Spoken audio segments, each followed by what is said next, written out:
updraft here to check and see if someone's there, maybe get a free kill. That one should have been a jump. You're peeking into, this is what I was talking about again, right? So you watch Ye. Ye would jump this so that he doesn't have to take headline level, the same level as what she's expecting. So it's easier for her to shoot you in the head when you're on the ground, right? So just float, and then that gives you time to be able to make a shot happen if you wanted to, or at least dodge the first shot. Hello, my name is Worthy, a professional Valorant coach. If you're looking to climb the ranks and improve your overall gameplay, you definitely want to leave a like and a sub, and enjoy the video. Jack, can you watch my main?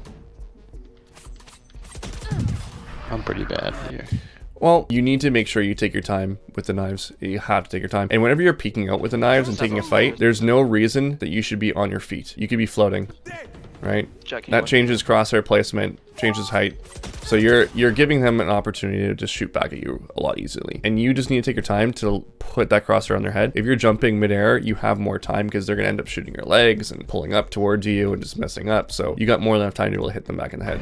You'll notice this a lot if you watch Ye, for example. He always, whenever he's on a common angle that he's going to swing with his knives, he's jumping. He's floating in the air. So just throw that into your repertoire. You definitely go in here. That's good. So this is where it gets interesting. So we're retaking. And this is what I was talking about, like cloud bursts are like super important, right? So you can cloud burst to the right or directly in front of you, and then you walk right through to logs, and that way you get the full front and side. Okay. That way you'll split up the site. You won't get hit by like multiple angles being like hitting you. So you have your platform covered, you have your backside and your default swing covered. So you're able to take 1v1s a lot easier as you're rotating or retaking the site here. You don't have a lot of great utility to be able to stall here, so it's good.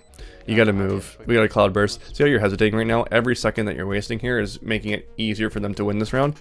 We've won 3 rounds in a row. It's not that big of a deal if we lose this one. Just decide to go for it here. Yeah. Another option, if you really wanted to go for it and you felt really confident, was to pop your knives, double updraft, take a look and see if you can get a pick really quick and then move back. But that's You got 2 long ones. yeah, so see how you literally, if you threw your cloud burst here, you were fine. You would have taken this fight clean. So use your utility wherever you can. A lot of Jett Mains underestimate the power of that cloud burst and how you can just isolate so many fights. So again, like, you have a shorty. What kind of fights do you want to take? Close ones. Right. You have 2 cloud bursts. Cloud burst here, move right into your cloud burst, run right at them. Why not? I mean, sometimes they run at me. That's good. You want that. Run into them though. Yeah. You need to move first. There is no need for them to move into you. If they do that, that's bad on them. Yeah. We're not playing for their mistake. We're playing for your good play. Your play here in a 2v4 situation is to get right in their face and punish them. Right? But isn't the only win if they make a mistake here? Like, Correct. I won't win. You have unless to they make a mistake. you have to force a mistake on them. So you need to move up into them. Think of it like this. If I'm in their situation, okay? Let's say that they're perfect. They're playing 100% perfect. So there's 4 people on site. We'll just throw people on the site, okay? There's 4 people here. I don't know where the heck they are. They're around. And a bomb is ticking. You're sitting here, and your teammate, I can't remember who it is. Let's say it's Killjoy, is right here.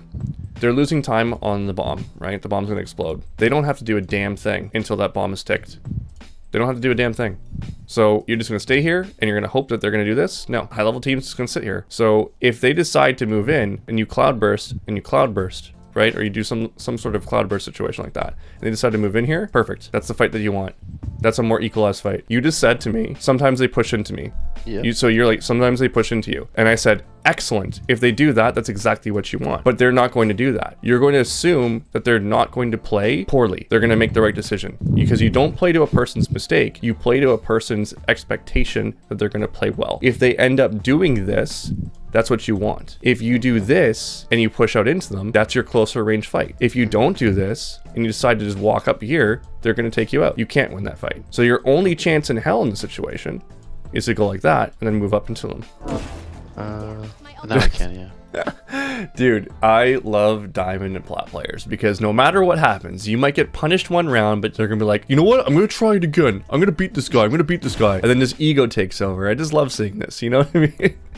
It's like this guy, this butt muncher guy, he knows one direction forward. That's it. And this is one of the biggest reasons why platinum and diamond players get into trouble. It's purely ego. They can't rank up because of their own ego. I bet you he'll do it again too.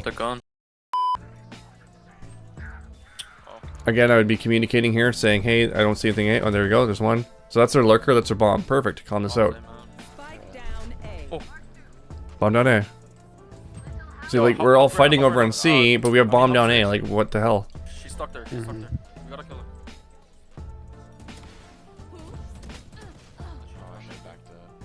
Yeah, you get 1 kill, you back up here. So right here, pop your dash and get out here. It's the same kind of situation we were talking about from round 1. You get the first kill, they're gonna respond and be like, oh, I'm gonna cross their place and then shoot at you, and it's easy. Keep trying to hold bomb there now. You don't have to. You can just back off. Take the numbers advantage.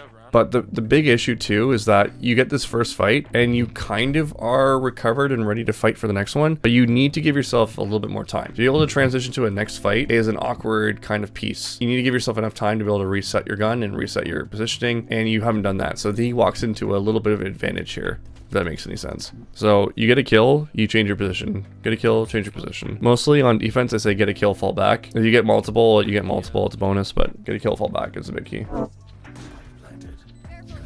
Okay, so one of the keys is to look at where your teammates are and think about how many entryways into the bomb site you have. So how many do we have control over? We have CT. You have CT control? And garage. Okay, so the way that you determine if you have a control of a pathway into a bomb site is if you have someone in there. Do you have anyone in any of the pathways? No. So we actually have 0 control. So there's nobody at long, so we don't control this pathway. There's nobody in CT, so we don't control this pathway. There's nobody in garage, so we don't control this pathway. So there's 3 pathways. They technically have control of all 3. If you're in this situation where they have control of all 3, you have been suffocated onto the bomb site. Your play space has been minimized. So when that happens, your chances of losing the round increase significantly. So you need to immediately say to yourself, okay, well, bomb is planted for long. I should probably go this position here. Now, if you went to this position at this point, you would get caught and get killed, but that would be the right play to make. The lesson here is to first identify when post plants has happened. There's 2 things that will tell you if post plants happen. When you have back lane control, so the back side of site, or if you get 2 kills on site. In this situation, we get 1 kill, but we have back lane control. So as soon as back lane control is obtained, which is what your job is, to control the site, post plant started. So now you look up to your minimap and say, oh, we have no lane control here. We have no entryways. I need to go long. Right here, right now. This is when you have to make the move. What were your top takeaways from this VOD review? After getting 1, make sure to fall off instantly. You don't need to repeat. There's going to be times where you'll have an opportunity for a second one and it makes sense to take it, and that's fine. But for the most part, the textbook would say get 1, fall back. Then make sure after we get a site to go back to a post location. So make sure you're controlling. If you control 2 lanes into the bomb site, you win, right? If you control the CT angle and the attacking angle, you win, because they're going to have to funnel through the center, and it's super easy for you to just wipe them out at that point.